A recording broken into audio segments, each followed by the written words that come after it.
I never imagined my life would end up like this. After 20 years of marriage, 2 children, and a life I thought was built on trust, love, and shared dreams, she left. Just like that. No fight, no warning, no explanation. One morning, I woke up to find the house quiet, her side of the closet empty, her keys gone, and a note that read nothing more than, "I need space." That was it. 20 years of marriage reduced to 3 words. At first, I thought it was temporary, a moment of stress, fatigue, or confusion. Maybe she would come back once she cooled down, but the days turned into weeks, and the silence became unbearable. The kids were confused, devastated even, but I had to stay strong for them. Every corner of the house screamed her absence, her perfume lingering faintly in the hallway, the mugs we used for coffee left untouched, the photo frames of family vacations gathering dust. I tried to reach her. Calls went unanswered, messages ignored. Even friends and family seemed to be in the dark, unsure of what had happened. It was like she had evaporated from our lives without a trace. I couldn't sleep, eat, or focus. My mind replayed every conversation, every argument, every quiet moment, searching for clues I might have missed. Weeks later, just as I had begun to accept that she might never explain herself, a text message arrived.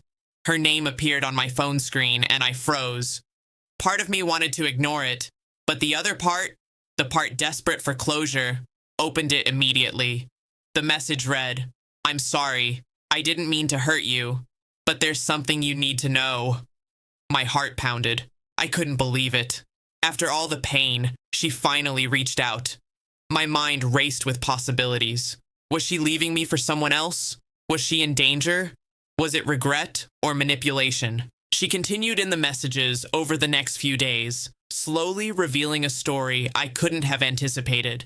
She confessed that over the past year, she had been struggling with loneliness, feeling neglected, and seeking attention outside our marriage. But there was more, something that completely shattered my assumptions. The person she had been seeing wasn't just a fling. It was someone close to our family, someone I had trusted. The revelation hit like a sledgehammer. I felt every emotion at once: betrayal, anger, heartbreak, and disbelief. 20 years of marriage and everything I had believed about our life together had been a carefully maintained illusion. But I didn't react impulsively. I knew from experience that decisions made in anger rarely led to justice.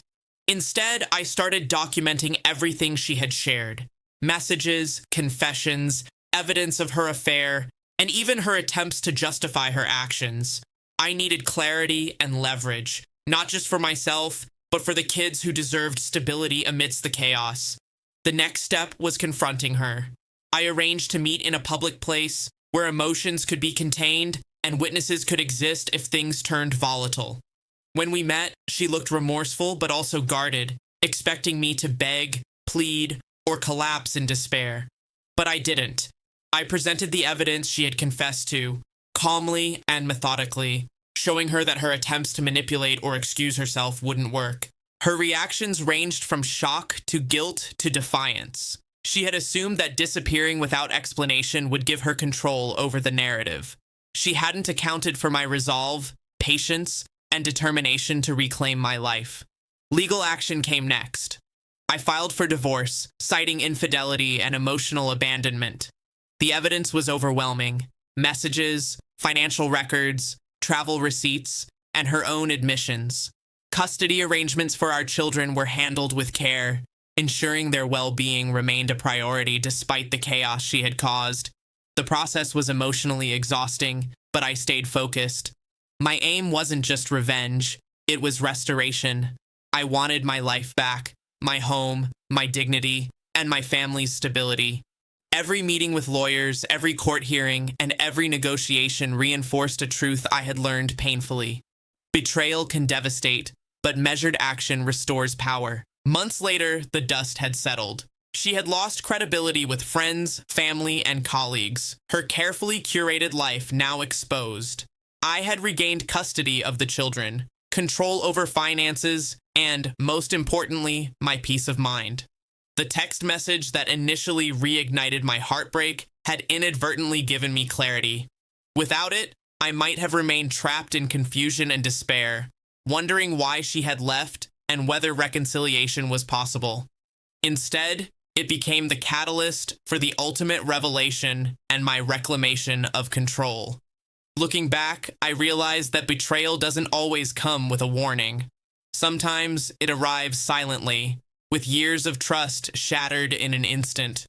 But the way forward, the only way to survive and thrive, is through patience, evidence, and deliberate action. She left without saying goodbye, but I didn't just survive. I exposed the truth, protected my children, reclaimed my life, and ensured that her actions had consequences.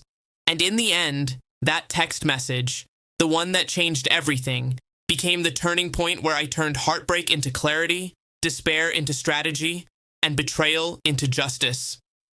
20 years of marriage ended in heartbreak, but it also marked the beginning of my own resilience, strength, and ultimate victory.